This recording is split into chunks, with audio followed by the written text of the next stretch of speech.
Hello, welcome to a new episode of Türkiye Talks. Today we have a new guest in our program. Actually, we have got two guests. I'll introduce them to you. But before that, I just want to share you what we are going to talk about today. Turkish President Erdogan will visit two major countries in the Gulf region. One is United Arab Emirates and then Saudi Arabia. These two countries are very critical in the region. Turkey did not have very constructive relations in the last couple of years for several reasons.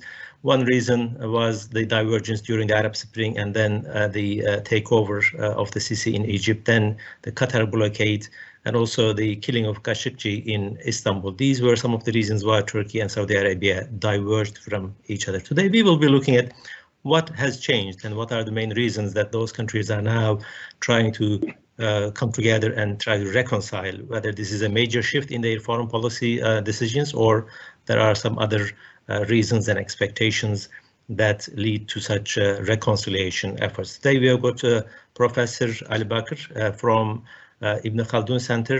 He's a research professor at Qatar University. Ali, thank you for joining us today. And also we have got a long-time journalist, Bora Bayraktar. He is also quite a well-known expert on Middle Eastern affairs. And Bora, welcome to join us today. It's a pleasure to have you both. And Kadir joins us from Washington, D.C. Let's start with Ali. Ali, what has changed in the region that Turkey now is trying to get closer to the countries? Over the last couple of years, they did not have very good relations, United Arab Emirates and Saudi Arabia. It's not about Turkey alone. There are international factors. Let's start with that. The change in the White House was tremendous in terms of the impact on the region, including the GCC countries, and also Turkish foreign policy. As we know, maybe my friend Kadir can elaborate later, but Trump was one reason why we had at the first place the 2017 Gulf crisis, and this harmed the relations between Turkey and some Gulf countries, including UAE and Saudi Arabia and Bahrain. And then we have with the change now, that obstacle is out of the way. Then we have the regional factors, and the Al-Ula agreement is very important in these terms. It paved the way for internal reconciliation among the GCC countries, and this also paved the way for positive relations between some of the Gulf GCC countries, especially UAE and Turkey. And then we have the individual factors related to each country. I think that, for example, when it comes to Turkey in the previous period, as you may know very well, Turkey shifted from soft power to hard power because of the changing dynamics in the region and rising threats. And this shift also impacted its relation with some of the countries, and it managed to successfully score points in the Gulf, in Libya, in Azerbaijan, in Eastern Mediterranean, and now it's the time to grasp the outcomes of this shift. So it needs to shift back to diplomacy and soft power in order to achieve the balance. When it comes to the GCC countries, the individual factors are different. Each country has its own dynamics. If we want to talk about the UAE, and sorry, I took a lot of time probably, but the UAE, for example, as you know now in the post-pandemic, I don't know if we can say post-pandemic because it's obviously we are back to square one, but every country is trying to recover from the economic losses, and UAE is one of those countries. It wants better economic integration, better economic relations with the countries of the region, and Turkey is number one economy in the Middle East, so this is one factor. There is also the Iranian nuclear issue and negotiations with the US. It's ambiguous. We don't know the outcomes. There is a possibility that this issue threatens the security in the Gulf, including security of UAE. That's why one of the regional options to form better alliance or better relation, let's say, with Turkey, because it can balance Iran in this way. I will stop here and maybe we can discuss during. Well, thank you very much. I think you looked at, especially from the Gulf side, how they look at the issue and what are the main regional dynamics that are changing. But let me turn to Bora. Bora, you have been following the Middle East and also Turkey's Middle Eastern, I think, and foreign policy for a number of years.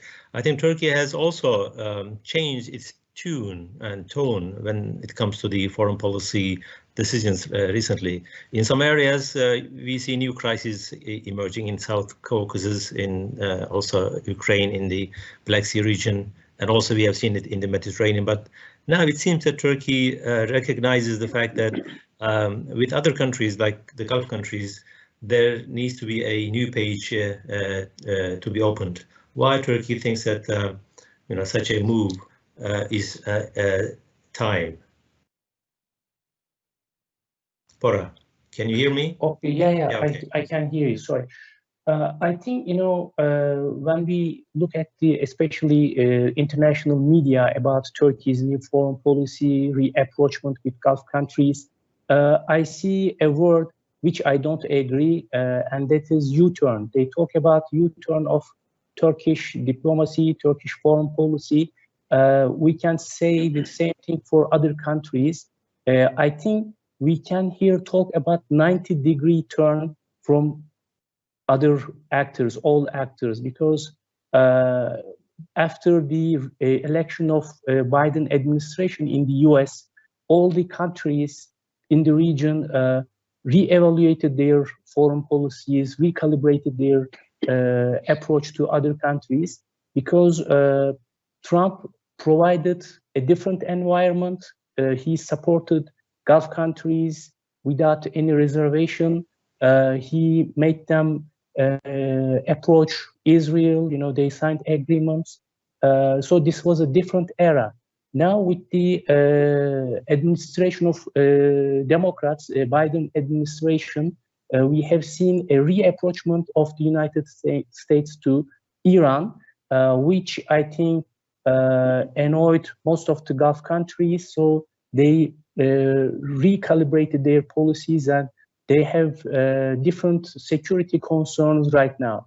So I think main motive of the Gulf countries reapproaching Turkey is to rebalance their position vis-a-vis Iran and with other countries.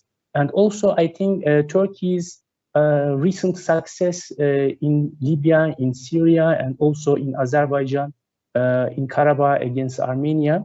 So this also, I think, strengthened Turkish position, and Turkey now can provide a different alternative to many countries in the region with a different point of view. So I think this is one of the reasons. From Turkish point of view, as you have said at the beginning, the problems which brought Saudi Arabia, United Arab Emirates, and Turkey to other sides, which divided these countries. The Qatar issue is now over. Khashoggi issue, Turkey presented all the evidence, and now there is a reviewing of the situation. So I think in Saudi Arabia, the role of the prince now is diminished. So it is providing a new opportunities to Turkey, and also economy. For Turkey, these countries are very important trade partners. They were very important trade partners in the past. I think President Erdogan now wants to use this new environment to re-establish these relations. And I think this is very important. We can also add the Arab Spring issue. For these Gulf countries, the security of their regime is very important. And now the atmosphere of 2010s is over. So I think there is a new environment, new political reality, and everybody is trying to adjust their foreign policies accordingly. Well, thank you, Bora. I think now if you look at this issue as a triangle, one part of the triangle was the Gulf and the Middle East, the other one is Turkey, and now the other part of the triangle is US. As both speakers alluded to this fact, Kadir, the new US administration, I think, provided some sort of push and ground for the reconciliation of regional countries. Is that so? And what is your observation on that? I believe so. Yes, I agree with both Bora and Ali about the U.S. administration's change and its, aspiration at this point to pivot to Asia has significant implications for the regional players in the Middle East to adjust their regional policies. But I would also argue that it actually started much earlier. Under Trump, it's true, it was a very Israel-centric policy for the Middle East. It was a very Saudi-oriented policy. It went after Iran. It imposed unprecedented sanctions. But it's hard to say for Trump administration that it was trying to implement a coherent policy. Even at that time, and we can go back to Obama's years as well, U.S. wants to pay less, assume less responsibility in the Middle East, and provide no coherent strategic policy. So I think with Biden's incoming Biden administration, we saw that basically that policy was clarified. Going forward, the United States was not going to provide a strategic framework. It was not going to spend a lot of energy on trying to, for instance, strike a peace deal between Israel and Palestinians. It wasn't trying to spend a lot of time on the Iran nuclear issue, although it's trying to keep it sort of boxed, make sure it doesn't get bigger. But during the negotiations, we are seeing that Washington is not talking every day about Iran nuclear issue. They want to sort of bring that issue's significance for American foreign policy lower. So, and we are seeing now regional countries, when we focus on Gulf, when we focus on Turkey, we can even mention Israel, like Israel, some policymakers, even the Israel intelligence chief that came out yesterday, the other day, I believe, they don't believe anymore that the attack on Iran is, viable, is feasible, and they want to they prefer Iran remaining in the nuclear deal. Because under Trump, Israel was trying to convince the American administration to conduct ultimately a military operation to basically destroy the Iranian nuclear capabilities. That was a losing proposal for the Americans who didn't want another war, who wanted to get out of the region. And that was true for Trump. That's true for Biden now. And the regional countries, actually, this has been going on for a long time. Turkey talking to Russia, Iran, the Gulf countries, sort of at some point they really agitated Washington to take on Iran, but I think they saw that that wasn't feasible either. And we are seeing less, more conciliatory messages towards Iran by the Gulf countries as well. So overall, I would say it is a healthy dynamic that the regional players are talking to each other, trying to find their own regional solutions and, tensions going down. But that doesn't mean we are going to see a coherent approach by any of the actors towards the region. And it may not solve all the problems of the region, at least in the short term. Okay, Kadir, thank you very much. Now let me turn back to Ali, because I think he mentioned a lot of issues that we need to pick up one by one. One of the issues is Turkey's foreign policy in the region. During the Arab Spring, I think some of the Arab countries did not like it because Turkey supported the Arab Spring, and then that was seen as a part of a wave of a democratization. It was something that Turkey sided with the people on the street. It was seen, I think, and I think it was also written by some Arabic writers, and some politicians also alluded to this, that Turkey has very assertive policy in the Middle East, in the Gulf region. Do you see that such feelings died down, Ali, or there's any debate that Turkey is very big and it's very imposing and very assertive, and that should be consider it very cautiously, or that thing's over and there is a confidence building process between the partners and sides? I think that, first of all, now the Arab uprisings are not there anymore, at least for the current moment. So it's as if we are back to the pre-Arab uprisings era right now in the current configurations in the region. So it's not an issue anymore, but you're right. Turkey saw the Arab uprising as a chance to spread democracy and stabilize the region. While some Arab countries, including some Gulf countries, saw it as a threat to the regime. They even shifted, their threat perception shifted from Iran being number one threat to Arab uprisings being number one threat, including the UAE and the Saudi Arabia. And that's put Turkey and these countries against each other regionally. Although we should differentiate also, because Saudi Arabia, despite the disagreement with Turkey on Egypt and the coup in 2013, but they briefly cooperated in some files, including the Syrian file, especially in 2015, if I recall very well. So yeah, right now there are no Arab uprisings, so this is not an issue anymore. But the security factor in the GCC is very important and very determinant factor. These countries, historically speaking, because of many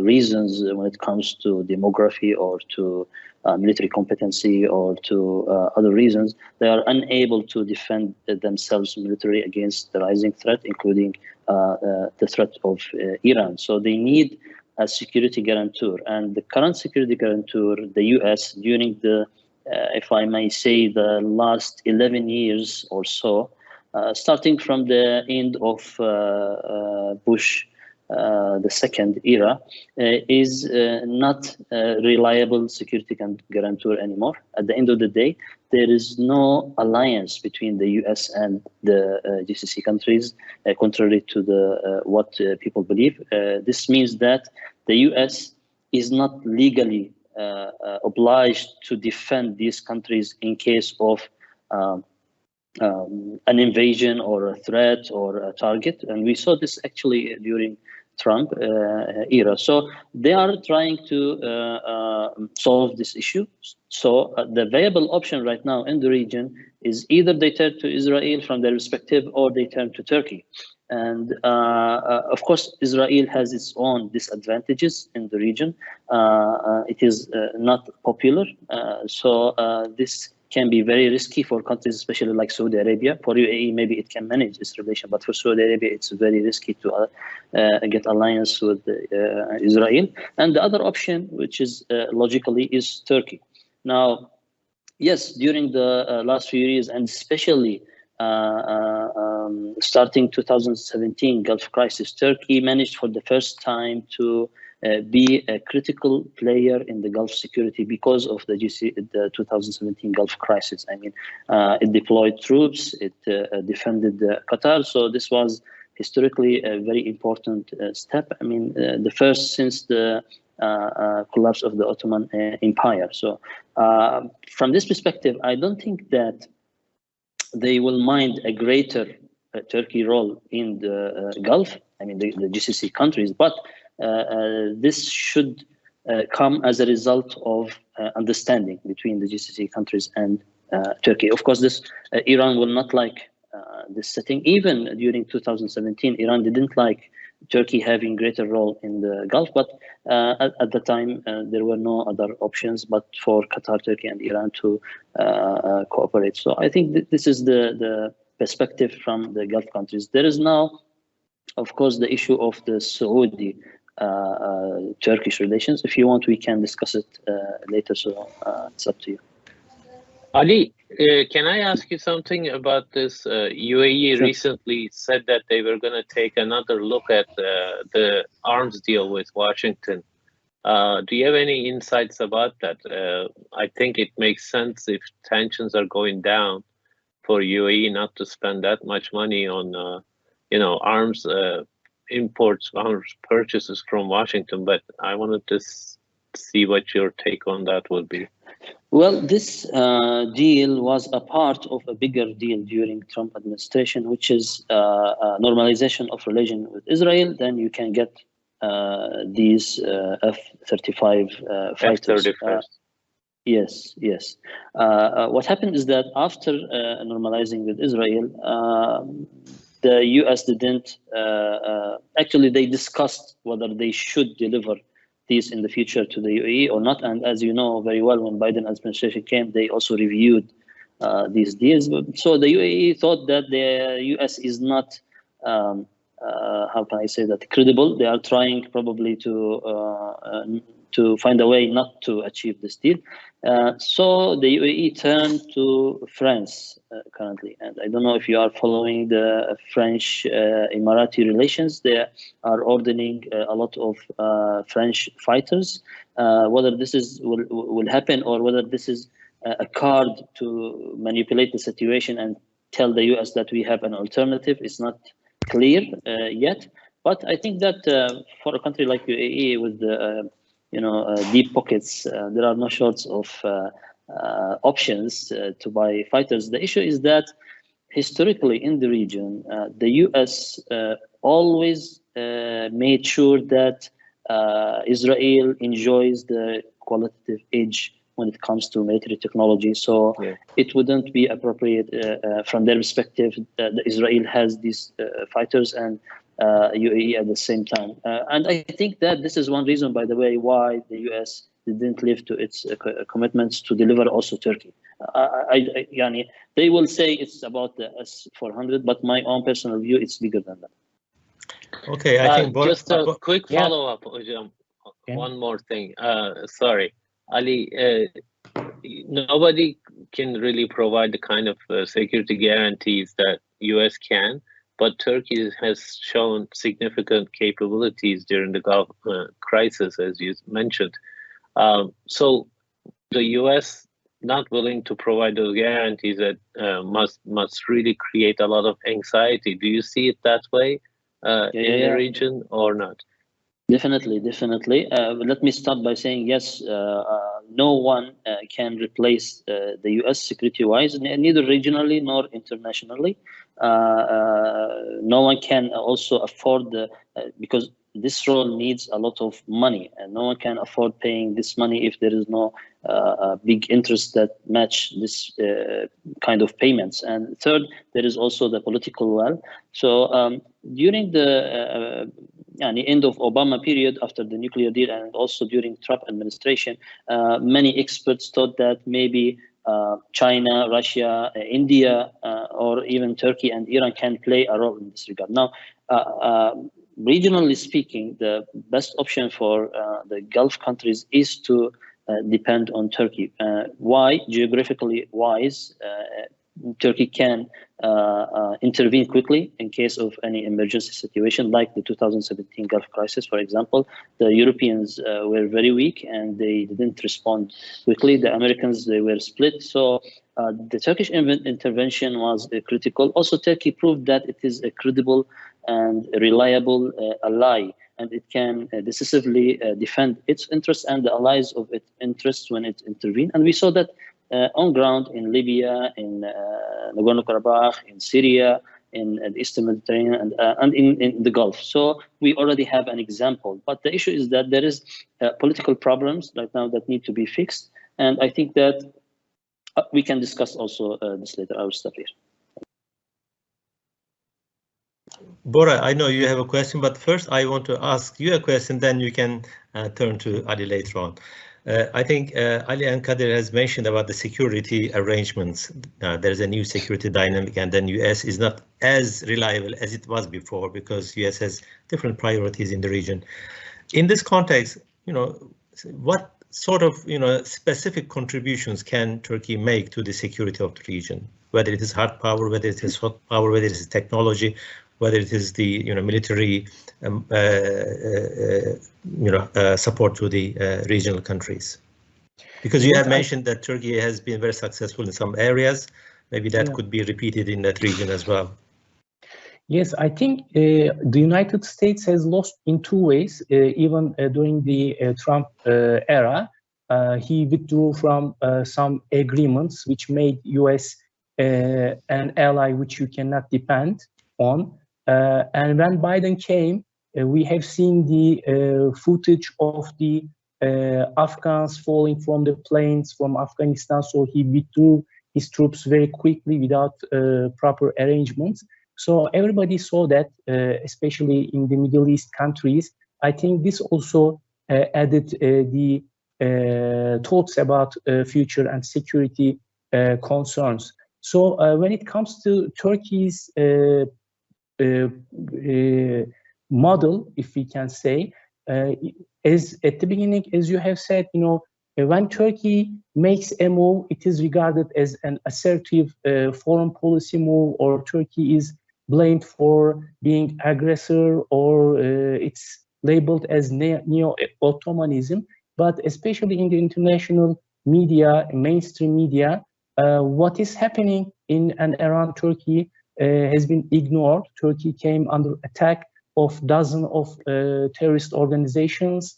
It was tried to be contained, which some European experts call it soft containment, with the help of terrorist organizations or with southern Greek Cypriots moves.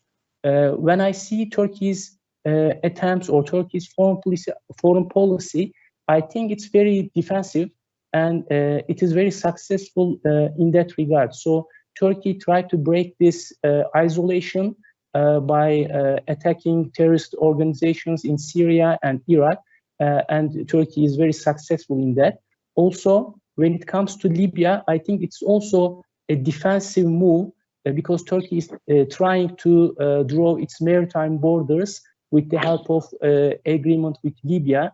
So the legitimate government of Libya and their survival was very important for Turkey at the beginning, and even it is so right now. So I think Turkey's hard power success in Navy, the drones, also Turkey's fight against terrorist organizations, Turkey's success in keeping its territorial integrity, national unity, also the success in Karabakh.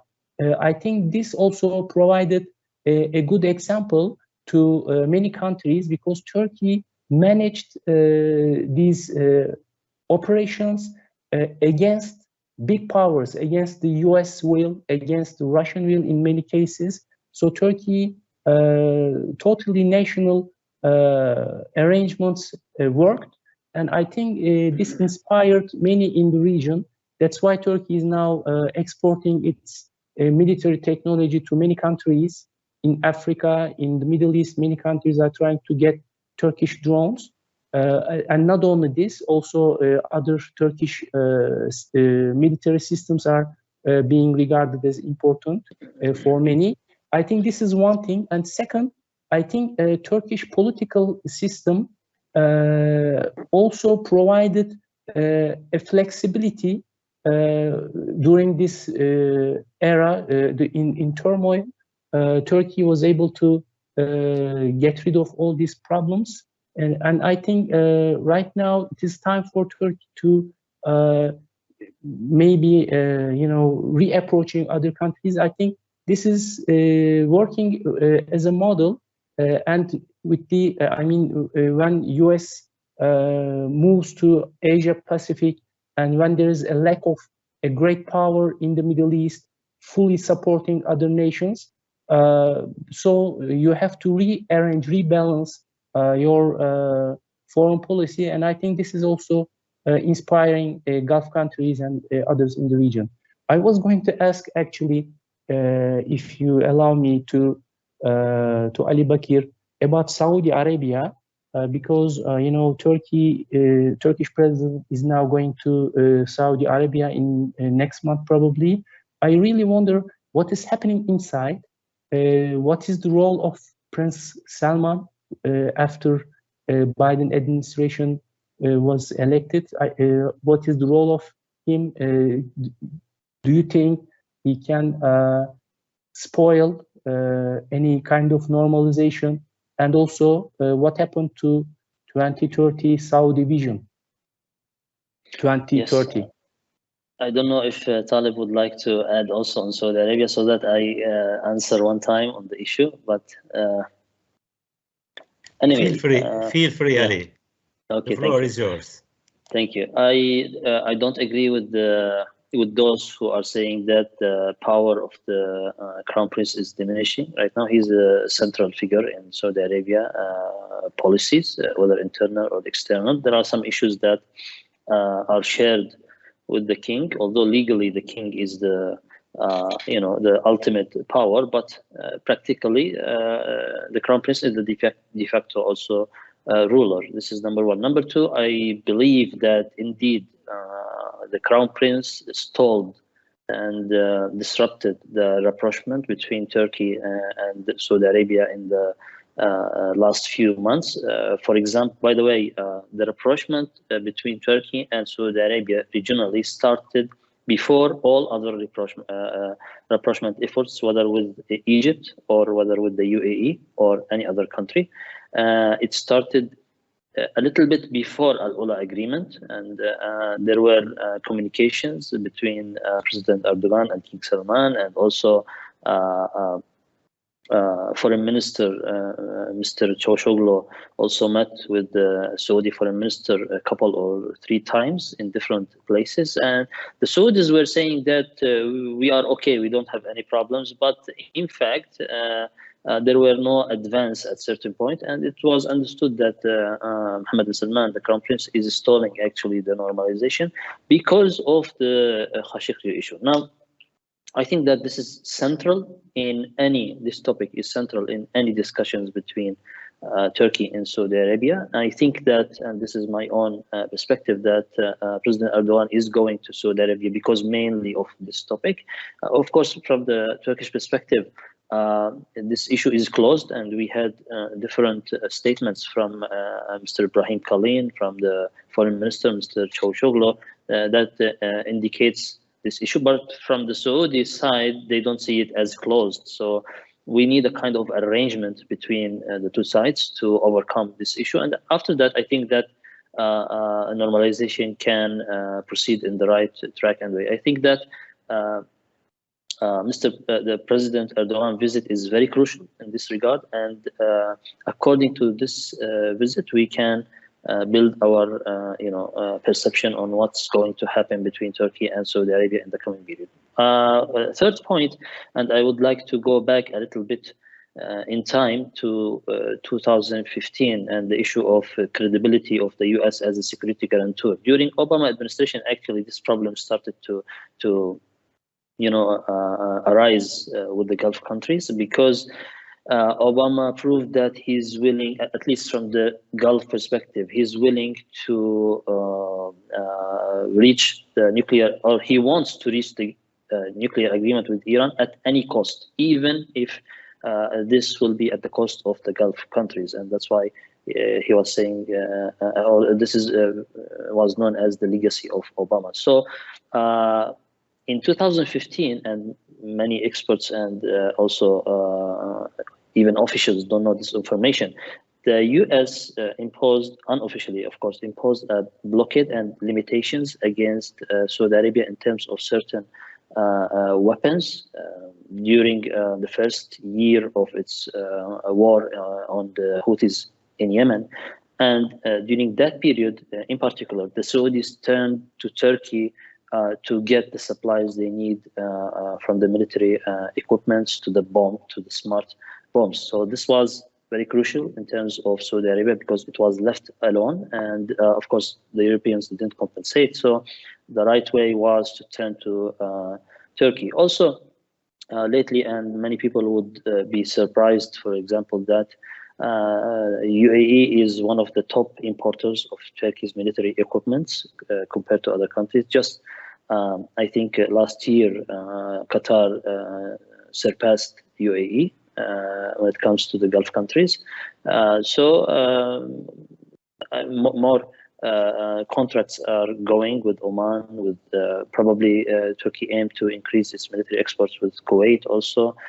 Saudi Arabia, there were some military arrangements before the 2017 Gulf crisis, and because of the crisis, the Saudis canceled some of these agreements, including $2 billion warship of Turkey. So I think that in case things are back on the track, then the military dimension of the relations with the Gulf countries will definitely increase in the coming period. Having said this, I also have to say that people shouldn't be too much optimistic. I mean, it's good to be optimistic. What's happening, I mean, the reconciliation process with all these countries, the rapprochement is very good, not only for the countries involved, but also for the region. But also, we should not be too much optimistic.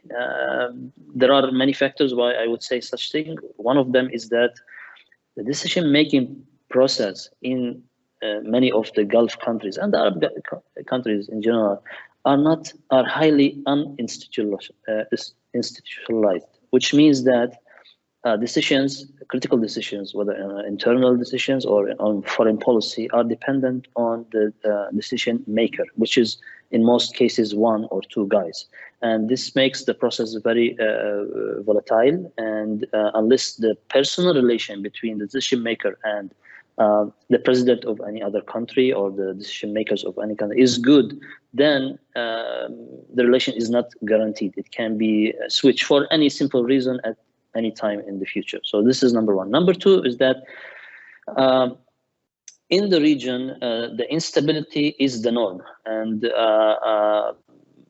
with two exceptions, I think the alliance between Iran and the Assad regime and the alliance between Turkey and Qatar, there are no permanent alliance in the region, which means that this kind of perceived alliance in the future can at any time, at any moment also change. So my main point is that we should be also cautious regarding our tone and expectations when it comes to the relations with the Gulf countries. Well, thank you very much, Ali. I think you read my mind, actually, because I was going to ask you about the challenges ahead when it comes to reconciliation. I think you have already summarized.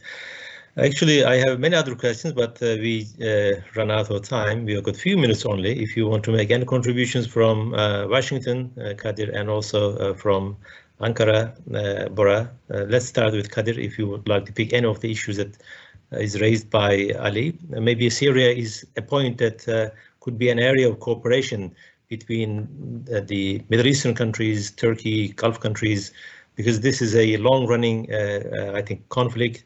It is at the heart of Middle East that is influencing all other countries. Whether this could be maybe a new window of opportunity for the countries that they can come together, regardless of their differences in other areas, Kadir. Well, the Russian role is very critical. What Russia wants to do tends to be determining what's happening in Syria in terms of political progress. Of course, Iran's role is very important and central. Turkey's role is important as well. American policy on Syria is not clear, but they seem to be preferring to kind of keep it at this level, not do too much, but not abandon Kurds, quote unquote, because congressional reaction would be too much against that. And so any progress will have to come through an agreement between Turkey, Russia, Iran.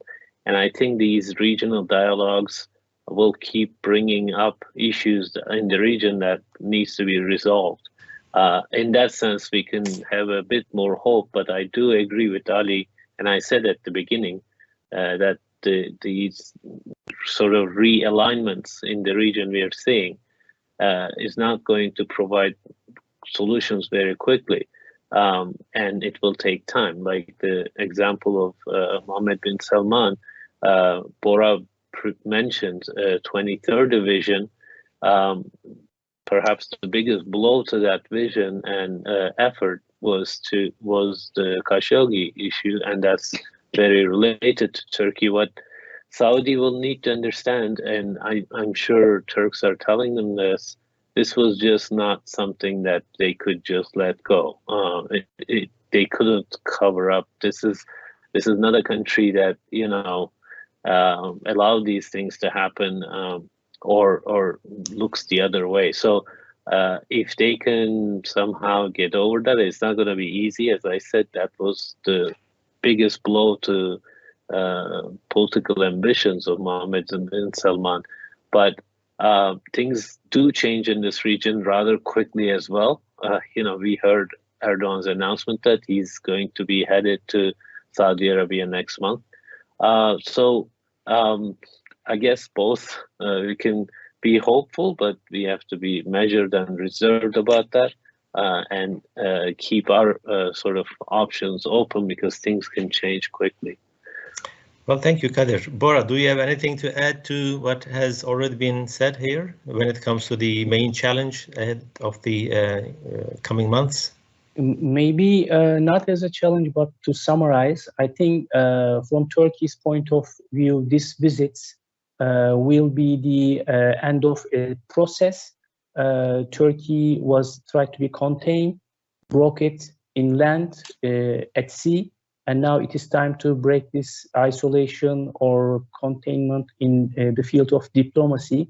And Turkey is trying to soften any kind of possible anti-Turkey front, and I think this visit is important in this regard. Well, thank you. Okay, Ali. Just quickly, let me wrap up. Yes, thank you very much. I think that some of the topics that are being escalated right now have the potential to impact such normalization and rapprochement process negatively in the future if they turned to their previous situation, such as the Libyan situation, for example, is not stable. It's highly volatile. The situation in Eastern Mediterranean, better Turkey-Iran relations might be seen coming at the expense of some Gulf countries, which can affect the relations. Second, I think that we should pay close attention, and I have been saying this very much during the last year, to two critical dates. 2013, November, the elections in Turkey, because many decisions regionally will depend on the outcomes of these elections. And second, the elections in the US in 2014. Any change in the US administration, going back to Trump, for example, has the potential to impact such relations. So I think that we should take these in consideration. This is all about that. Yeah.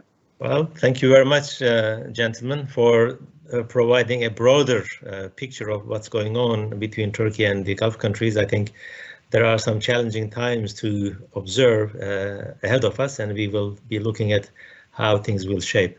Ali, thank you very much. Bora, thank you very much for joining us and sharing your insight. And Kadir, thanks for your participation as well.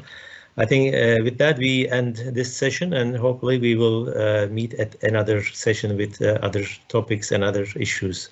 Goodbye to everyone from us. Goodbye. Thank you.